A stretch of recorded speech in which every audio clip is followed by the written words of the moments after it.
Welcome to 360DigiTMG channel. And I'm back. My name is Sharath, and I'll be the trainer for you today. And as part of this 1 week sessions, we were trying to understand the database concepts, databases for analytics, right? So when you want to do analytics, you need data. But where is this data residing? It resides in different sources, and database is one of the primary key area, I should say, where the data is getting resided. As part of the sessions, we understood a lot of definitions, so that there is a clear distinguish differences that you probably want to understand from various terminologies perspective. We talked about DBMS, why this software is required, and then we talked about RDBMS, and here I also talked about ER model. What is entity, what is attribute, what is relationship? We discussed about that.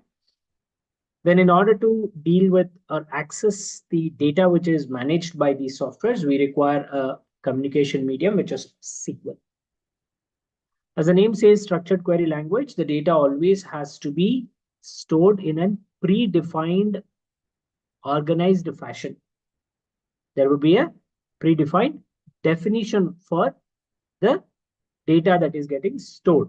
We are not talking about the data, but we are talking about the structure or the organized fashion, right? The order in which the data is getting stored. This is basically the structure, which eventually is nothing but a table arrangement. But definition has to be there so that certain rules can be followed. We also call them as conditions or constraints. This entire structure or the definition has to be predefined, and this is called as schema, database schema or table schema. There are different ways to organize the data, but we specifically talked about ER model because that is the software which is used in the industry, or it has been in the industry till date. Because of the various forms of data that is getting generated in today's world, and thanks to the technological advancements, we have different type of data also getting collected and stored. So we will have to understand SQL versus NoSQL concepts also. We discussed about this. Here you can also store unstructured data, but here it's a traditional system and you'll have only structured data. This difference was also we discussed. Then I talked about the asset properties, atomicity, consistency, isolation, and durability. Then we also spoke about SQL commands. There are different types of commands, 5 types: DDL, DML, DCL. Then we have TCL and DQL. This is the end user specific queries that we will have to focus on. And we discussed about what are the various commands that each of the SQL command types contain. We also talked about data types. When you're storing the data, there should be some standard data types which your computer can understand, which can be broadly categorized into numeric, non-numeric, binary, and date format. Then after that, you have also understood the keys, right? Clauses or constraints. Clause or constraint basically allow us to retrieve the data in a specific order.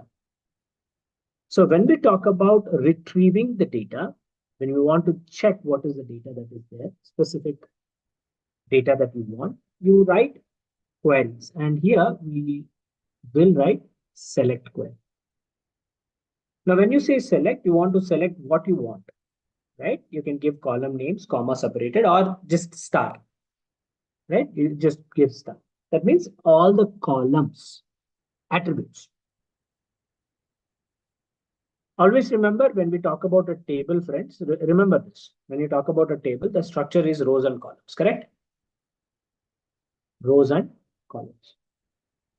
The columns are basically the structure or the definition for the values. Okay, here you'll always have the definition. The actual data resides in the rows. So when you're trying to retrieve the data, you need data from rows perspective. But in order to get that, you'll have to map the data based on the column, the definition. Right? So when you say select, you are basically referring to the column names. You want to refer to these specific column names. From what? From a specific table. This is what you will write, select query. But if you want to put some clause conditions, then you can use this group by, having, order by. Then you'll have various other clauses. Right, union can be applied. You can also say minimum, sum, average. These are arithmetic, right, operations based clauses. You can say where clause, having clause is there. You can also have use having clause. You can say distinct, right? So there are different clause that you can apply so that you can retrieve the data based on those clauses. But if you want to put some conditions, you can also have custom conditions built using the where condition. Where is the keyword which allows us to apply certain conditions, and based on the conditions, the data will be retrieved. Right? So this is something that you'll have to understand. Now, this is with respect to retrieving the data, you're putting the clauses, DQ. But from the DTL perspective, DCL perspective, DML perspective, the ER model perspective, all these things basically deal not just with data, but they deal with the admin related activities. That means it also deals with the structure.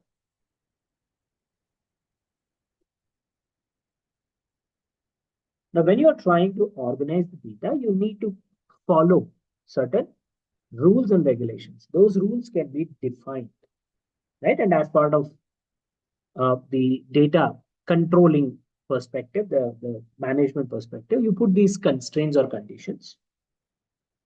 Default means you will have a default value if you're not specifying anything. Not null constraint basically says you cannot have any null value in the row. I mean, when you're uploading the data, you cannot allow null value. So if you don't pass any value to the null constraint attribute, then that insert command will fail. You'll not be able to load the data. All right.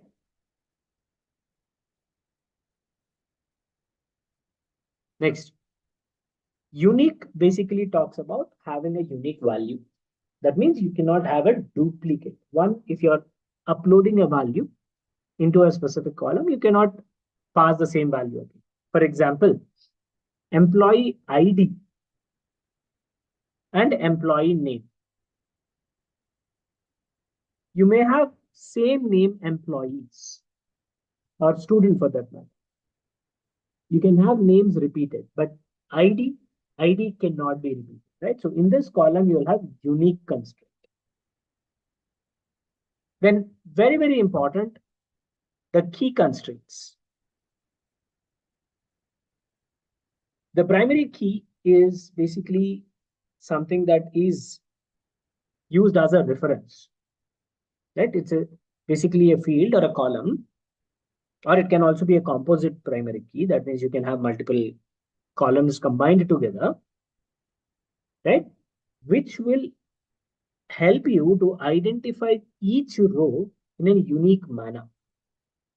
There will be no duplication. So if I have one row here, and if I have another row, there may be certain columns which are common. But if I want to distinguish and say that, hey, this record is different and this record is different, then I need to have that uniqueness, right? Unique identity. So that is basically nothing but your primary key. So one column will act as a primary key. For every table, any table that you take, you can define a primary key, or you can ignore to define a primary key. That's your choice. But if you are defining a primary key, then you can have only one primary key for the table. You can have multiple columns together combined and define a primary key, but that would be a unique identity. Now, when you talk about primary key, the two conditions that you need to remember is it has to be unique and it has to be not null.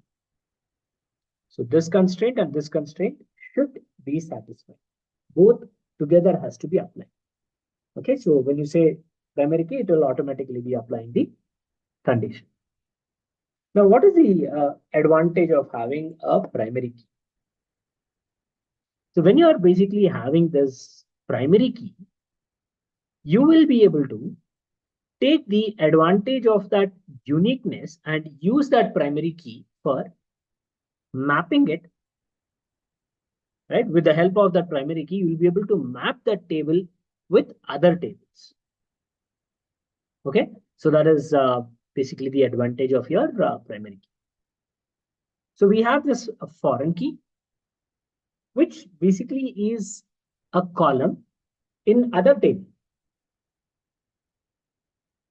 Okay, so it is used to define links between two tables. These keys can be used to define links between two tables. All right.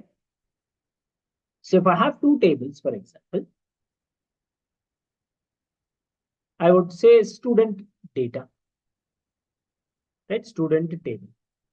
This is department table of that same university. So I have student ID, student name, student age, student gender, which department that student is from, right? So I'll say department ID. That's all. I'll only have department ID. All right. Now, in this department table, I would have department ID, but I also have department name, department strength, etc., etc., etc. All the details with respect to this department. All right. So these things will be there in the table.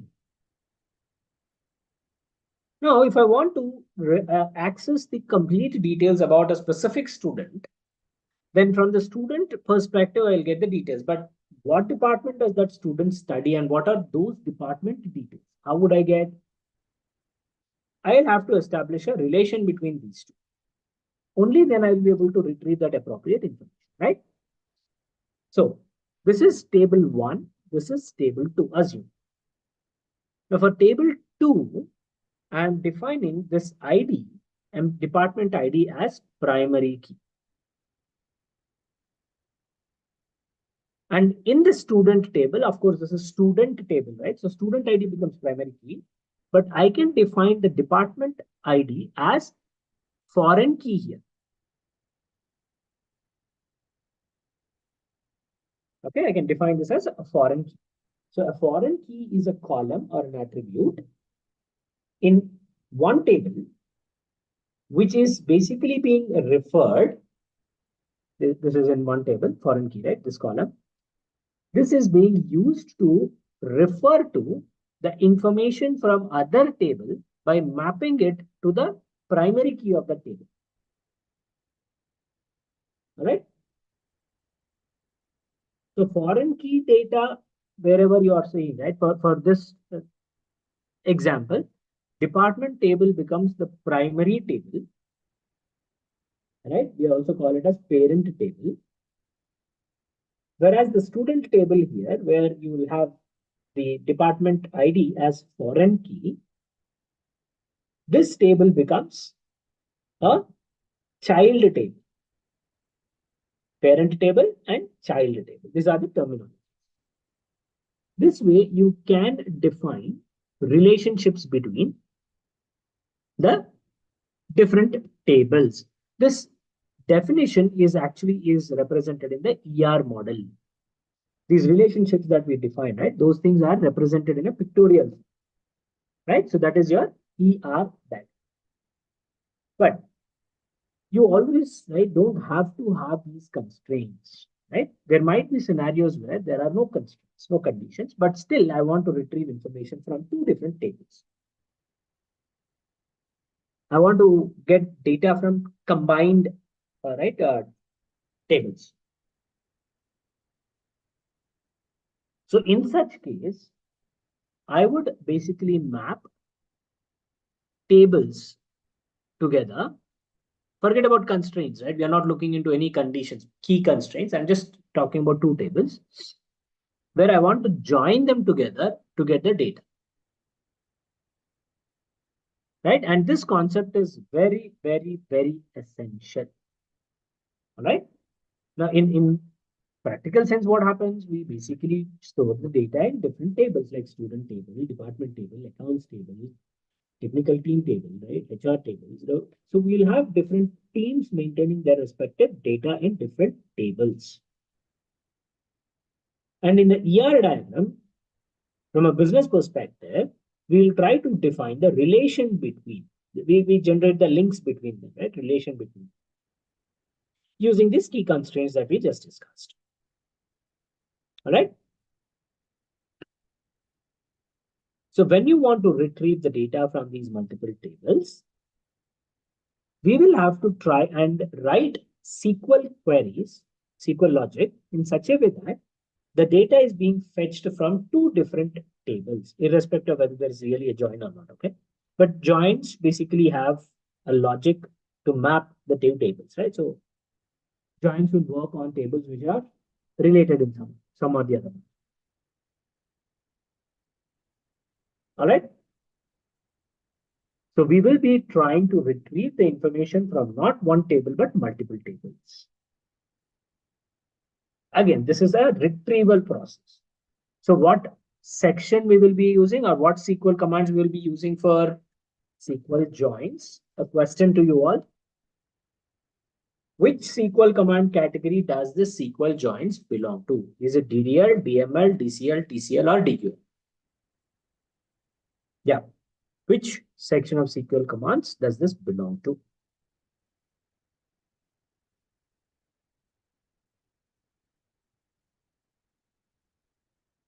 Anyone?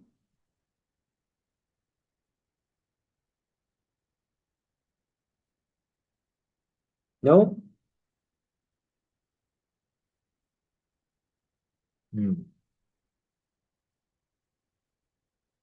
Okay. Okay, this belongs to DQL because we are querying the data, right? We are trying to retrieve the data. So it is a DQL. And we will be using select query. DQL means it's select query. We are trying to retrieve, right? But when you're trying to retrieve, you're saying that I want the data from two different tables, not one table. So you would want to put some condition which can allow us to map the data between these two tables for retrieval purpose. These conditions are called as joins or join conditions. Right? So when we talk about key constraints, there is a relationship that is defined. Now using that relationship, we will try to combine the tables in order to fetch the data. All right. Now, broadly speaking, the joins that we talk about, right, are categorized into, I should say, 4 types. Okay, broadly they are categorized into 4 types. Okay, though I have 5. There are other joins also I'll talk about, right? They are broadly categorized into 4 types. What are those 4 types? So here you can see the first one is talking about the inner join. Right? So I'll say inner join. This is the first one. Then we talk about outer join. Inner join and outer join. These are most important things. And after this, you will have cross join.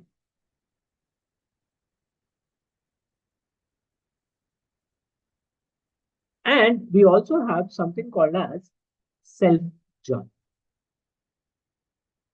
Okay, theoretically, basically trying to bring in these things. Now, when you talk about outer join, this is further categorized into left, right, and full. Left outer join, right outer join, and full outer join. Okay, so these are basically the type of joins that we see. All right, now, how do I identify these joins?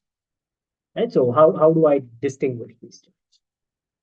So let us try and understand the joins using examples of two tables. Okay, I'll try to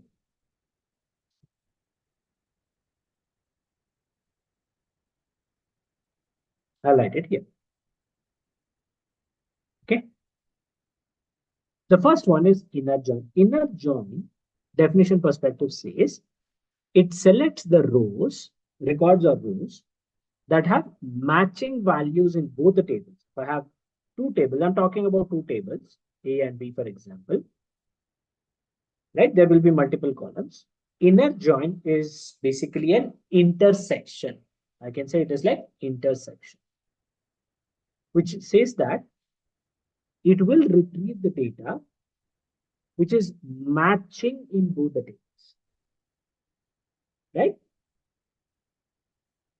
So if I have to represent the intersection, this is, let's say, A, this is B, then inner join is only this, which is the content which is matching in both the tables.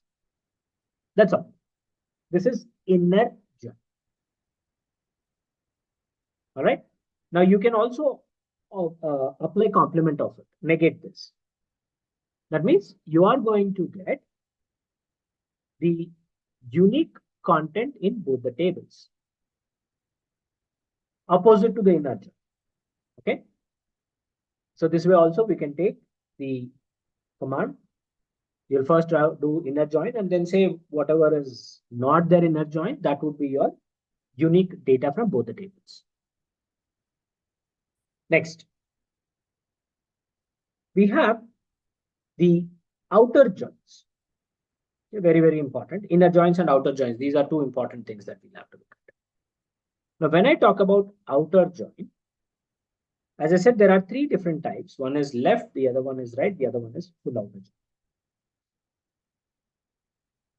The left join basically says, when you're trying to retrieve the data, try to take the common factor, common content from the second table.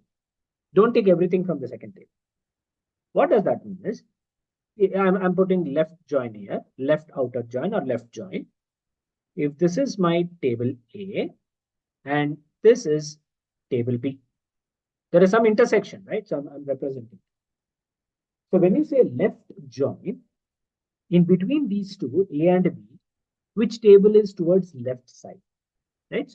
So this is towards left side and this is towards the right side, right? I'll write left and right.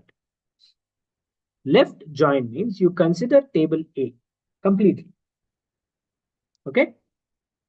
But there is some content in table B which has similar content as table A with respect to the condition that we are trying to find out, right? So that means inner join will happen, but along with that, the left portion of the table, left side table will also come. This is called as outer join. Inner join plus left table, left outer. Okay, left side table. The same logic is applied to the right side content. So if I say A, which is left side, and B, which is right side, then inner join. But along with the inner join, we also have the right table. That means everything that is there in the right table will be there along with the inner join result. Right? So B will be selected by default, and then we will see what is common between left and right. All right. So this is basically how your right outer join will be explained, or right join. Now, if I have to put full join, full outer join, as the name says, you'll have to combine left outer, right outer, and inner, which means everything in between these two tables will come. Just merge them together. All right. So this is full join, full outer join. All right. So this is how your joins can be explained. Okay. Now, syntax wise, it is very, very easy. All right. And I also talked about cross join, and I also talked about self join. Self join is nothing but the table will be joining with itself. Right. Each row is combined with itself. All right. So that's basically your self join. All right. Next, we also have the concept of cross join, right? Or you can also say Cartesian. This basically is, if I have two tables, then record one with 1, 2, 3, 4. Then record two with record 1, record 2, record 3, record like that. So this is basically how you will get the join. Okay. We basically do not have full join in MySQL software. This is one point you might want to remember. There's a software, MySQL, which is an open source software that you can use for practicing purpose. In this, you'll not have full join. Instead, what you can do is you can use union function. Union basically says table 1, union table 2. Okay, this is the syntax. Okay, now union 1, union 2 will try to map the result of union 1 and union 2 together. I mean, table 1 and table 2 together. So it brings both the tables together. Okay, it's just combined. It's like stacking your data. All right. So it's like 1, 2, 3, 4, 5, 6. So two separate tables are there. These are the record IDs, for example. So when you say union, it will say 1, 2, 3, 4, 5, 6. Single table which combines. This is nothing but your outer, full outer, right? So from that perspective, you will get the full outer join. You and union all also. Union all will allow duplicates also. That is the only difference. All right. So you might want to practice the joins concept. Very, very, very important with respect to your SQL practices. All right. Now, coming to the syntax of the joins. Now, when we talk about inner join, okay, this is, remember, a DQL command, right? So the syntaxes are also given here. Syntaxes are very similar. I have table A and table B. If I want to do an inner join, then I'll use this keyword. When you say DQL retrieving, you'll have select query. So you're using select keyword. But for select keyword, you will have to represent what columns, what attributes you want to get. So you will say column 1, column 2, column 3, or star, right? Your wish.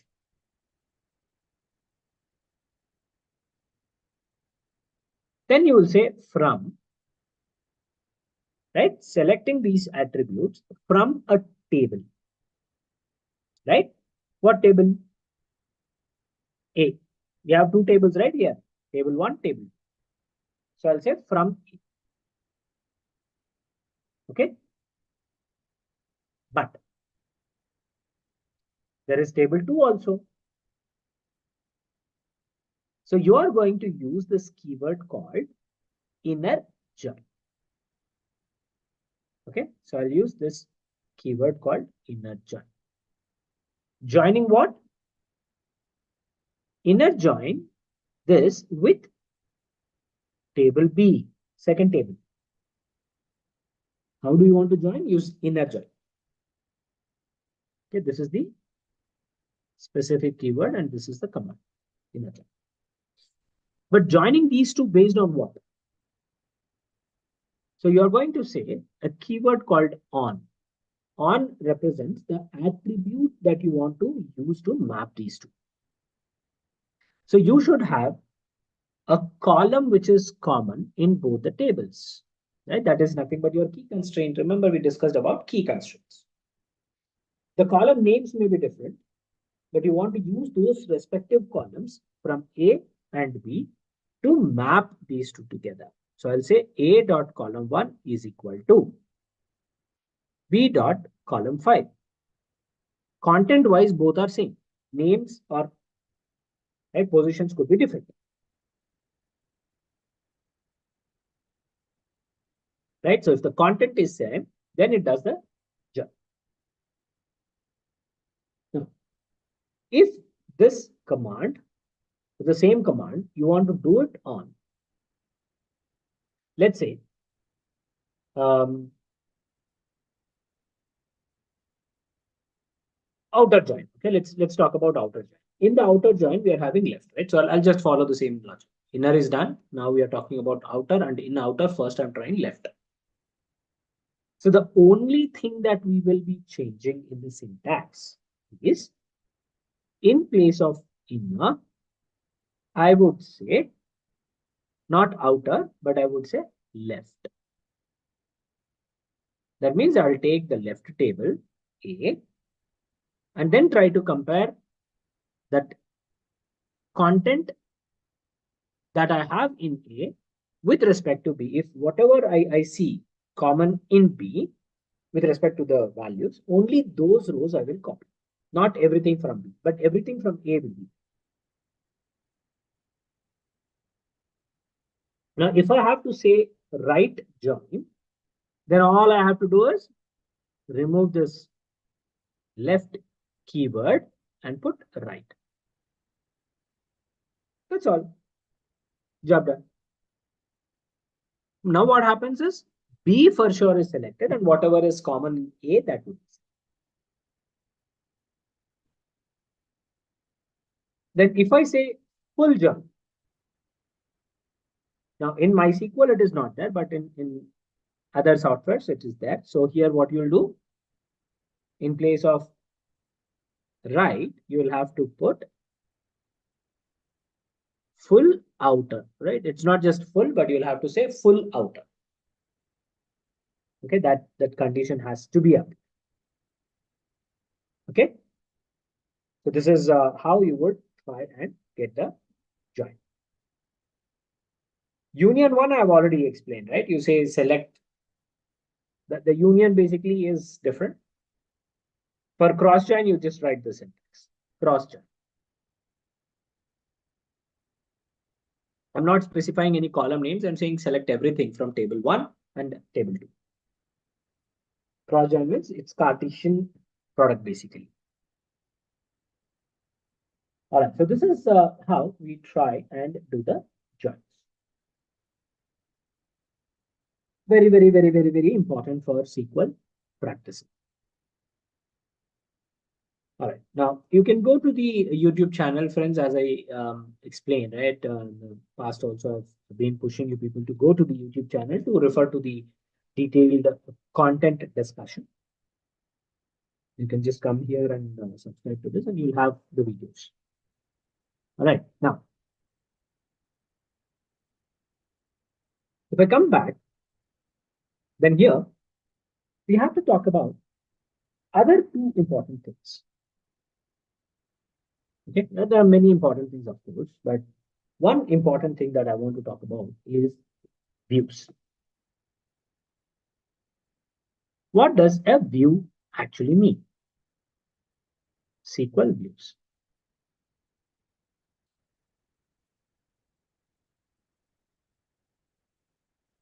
The SQL view, by definition, is nothing but a temporary table.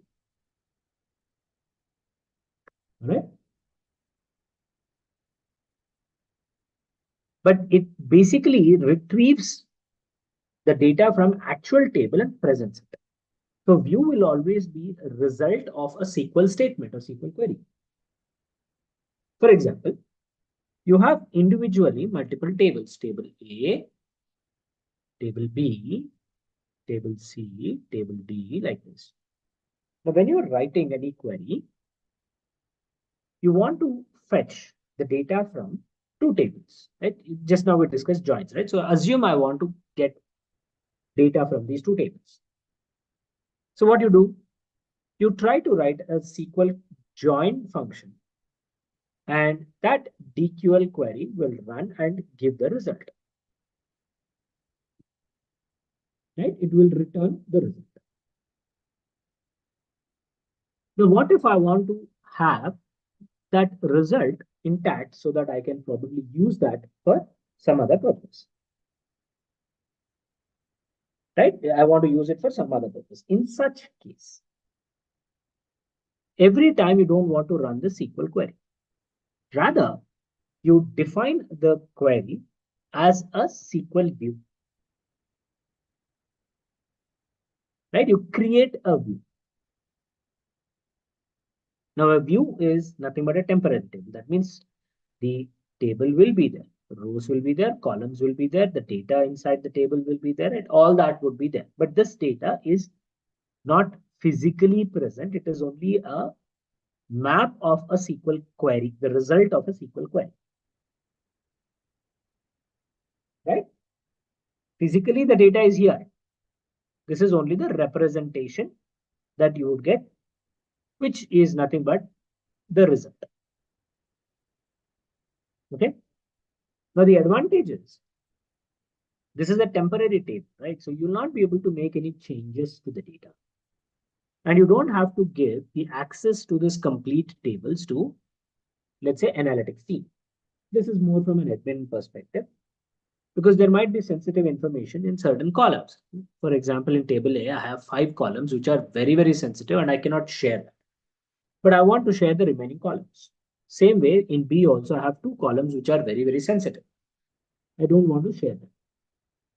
So when you say SQL join, you're actually giving the select query command to these two tables. Now what happens is, as a data analyst, I will have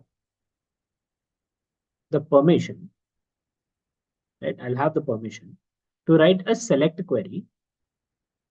Command wise, I'm giving the permission, right?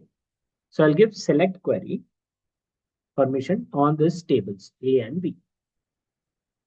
When I do that, I can retrieve these columns, which I don't want to provide access to, not even show them. But I want remaining columns, right? So in such case, you cannot restrict a data analyst or external person to have only the restricted access. So in that case, what you do is, based on the requirement, the internal team, right, people who have full access, the SQL developers, they will write this SQL view. So they will create a view, give a name as your select query. Now what happens is, for the data analyst, you're only giving access to this temporary table, which has only the fields that person should view. It's like a table for the data analyst. This way, you are restricting the access to these tables. Select query access is restricted completely. You're giving select query on these tables. You're giving a temporary table here, right? So you'll give access of select query on this table only, right? So that using these concepts, you will be restricting the data access for users, thereby increasing the data security aspects or data privacy aspects. Okay, very, very important. SQL views. Next, you also have to understand another concept which is called as SQL triggers. Okay, now what does this SQL triggers actually mean? As the name says, trigger, right? So it should fire something, correct? It should actually fire something when you want to do something. Just like you want to fire a gun. You fire a bullet, right, from a gun. So you pull the trigger.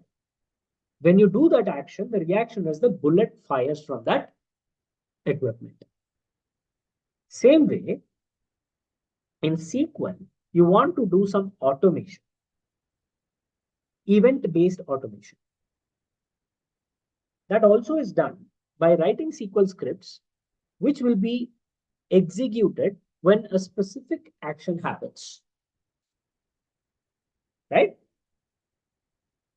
But these SQL queries which are written will be ready in SQL memory so that when that specific action is happening, it immediately recognizes the SQL query which needs to be executed and that trigger happens. All right, so that is the benefit that you will get when you say triggers. So it's nothing but a trigger, again, is similar to your view syntax wise, like table only. You'll have to create a trigger, which is based on SQL query. Again, view also is something on SQL query. All right, so but this is more like a process or procedure. We use a terminology called procedure. SQL procedure. Okay. All right. Every trigger that we define will be mapped to some table. It has to be mapped to some table because the action happens on a specific table. Okay. There are different types of triggers, of course, that you will have to understand. Okay. And remember, we cannot execute a trigger manually. It will always trigger itself or initiate itself when a specific event or action happens. The trigger will be returned in such a way that it should automatically execute when that specific event or action happens in SQL. Okay. Now, as I said, there are different types of SQL queries that we will have to look at. All right. This will be always, right, follow a syntax. You'll have to understand the syntax. Trigger will be having a name. So just like create view, view name, trigger name will be there. Okay, create command will be there. You'll have some trigger name. This trigger has to be associated always with some table. So you would have to map that on a table. Like in SQL joins, the join condition will be on, right, some constraint, some columns. Right? Likewise, trigger will be there on a table. But when should this trigger initiate? Right? So this is something that you have to look at. Here, there are two scenarios where the trigger can happen. One is before the action or after the action happens. Okay. So these are the keywords. Create trigger name on a table. What is the action? When is the action be started? Or when the trigger should be initiated? Before the action or after the action? What action? Your DML action. What do we have in DML? What all commands are there in DML?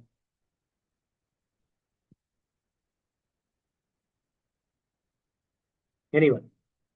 In DQL, we have select, right? Likewise, in DML, what queries do we have?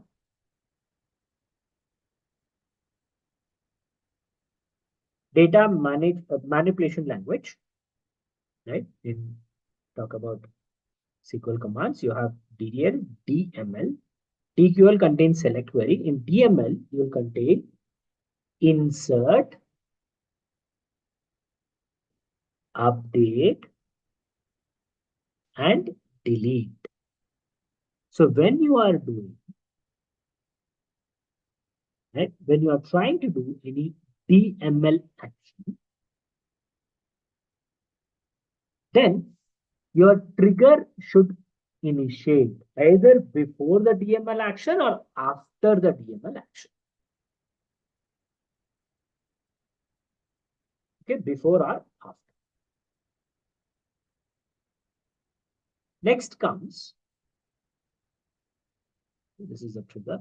Okay. Next comes replication. Okay. This, of course, we'll put the replication, not for replication or replication. The command here, right, for replication will basically allow, right, is basically executed or does not execute the trigger, right? You want to execute the trigger, but it will not execute the trigger when your data gets changed if the replication process happens. Okay, so it will not allow you to get that trigger executed, not for replication, or for replication is what you do. That's optional, you don't want to put. Finally, right, here you'll have DML commands. And finally, you have as another keyword, and you'll have SQL query.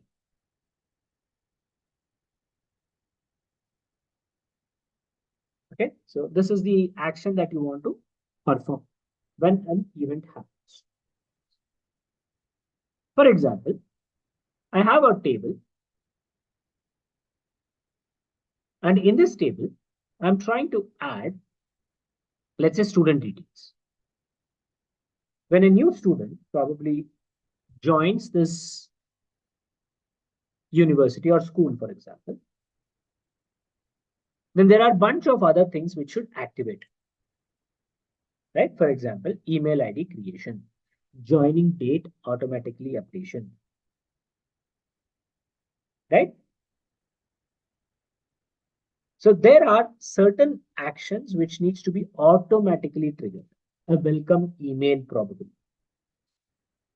Right? To their parents saying that, hey, congratulations, your ward is registered into this particular school or college.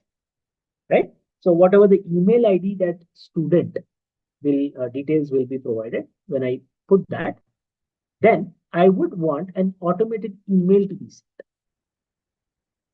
Right? I don't want to manually send.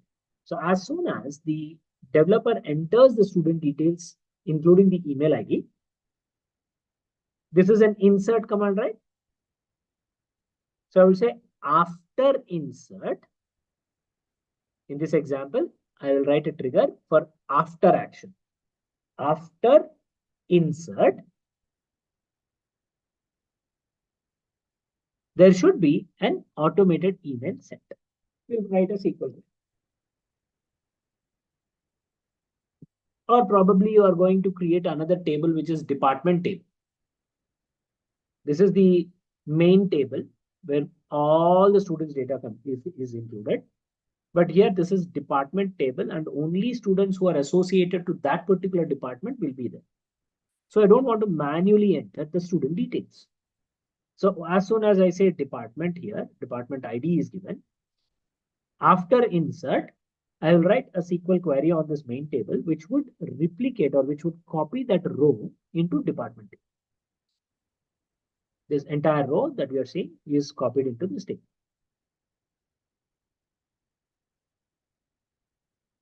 All right, so this is basically how your triggers would work.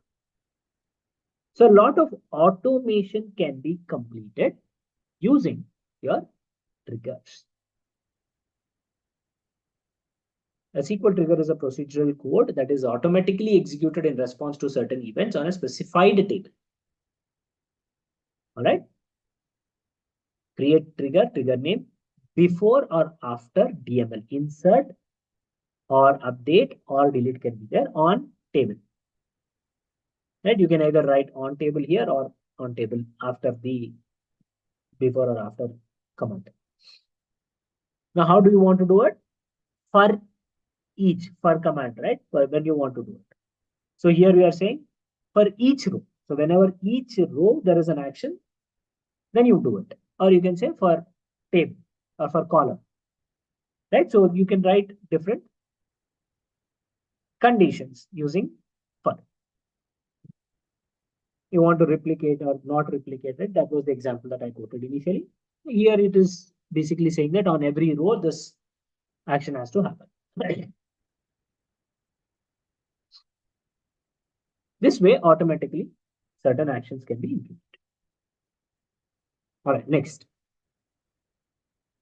We have many things, as I said, but yeah, we will have to conclude, right, somewhere and then start doing practice. So today we will be completing the 1 week session, right? And here you'll basically go to YouTube, friends, right? Go to YouTube and try to get the videos with respect to SQL. There are a lot of videos, right? I've been showing this time and again. If you go to playlist, you can get that specific playlist that you want. The SQL, right, for data analytics, there are multiple databases that we have talked about. One is with respect to PostgreSQL. And we also have another videos where you'll have MySQL databases. All right, so two different databases examples are given. So go ahead and practice the SQL concepts. All right, now there are many other things as I talked about. You have indexes, you have operators and operator or operators, right? Then you will have subqueries, you have functions, you have expressions. So there are many such features that would help the SQL to be flexible enough to communicate details that we require and manage the data using the software called DBMS. Right? And once the data is stored here, data is stored, only then I will be using this data for analytics purpose. Reports are generated on this data, which will allow us to perform insights. Let's generate insights on the data. Right? And very, very important, friends, overlap is what we require because we want to perform analytics. But your same database can be used for transactional purposes. So this will be always busy and you cannot perform effective report generations from the OLTP because it is always busy. Hence, we try to bring the data in an ordered fashion, in a clean fashion, into OLAP so that here we can try and connect and generate multiple reports. All right, so this is basically the SQL concept, friends. Databases for analytics. And remember the key term called ETL pipeline. Okay, extract, transform, load. So from OLTP, you gather the data, transform it, and load it into. That's a high level understanding of your data pipeline. All right, now I would conclude here, and we will be sharing the link again for the attendance. Please mark your attendance so that we can track who is actively learning about that. So that we can also release your certificates. Thank you so much for joining, friends. Hope you have learned something new. The idea of these sessions is to impart some additional knowledge on your learnings so that, right, your learning becomes much effective, and you'll also get that required practical exposure into the concepts. Now proceed with installations and practice of your SQL commands. It should become very much interesting to learn. Thank you so much, and I'll see you in next year. Right, we have another week or so. Hope the new year brings new energy and right, new success to you all. With that, thank you so much, and